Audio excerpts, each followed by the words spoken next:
ஆருயிர்க்கு அன்பு செய்ய வேண்டுவதே இறையருள். ஆண்டவனை பார்த்திடலாம் காணும் எளிய மனிதருள்.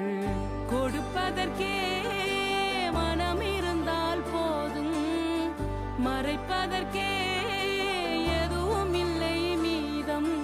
காய்வதில்லை பூமியிலே கருணையாற்றின் ஈரம், கருணையாற்றின் ஈரம்.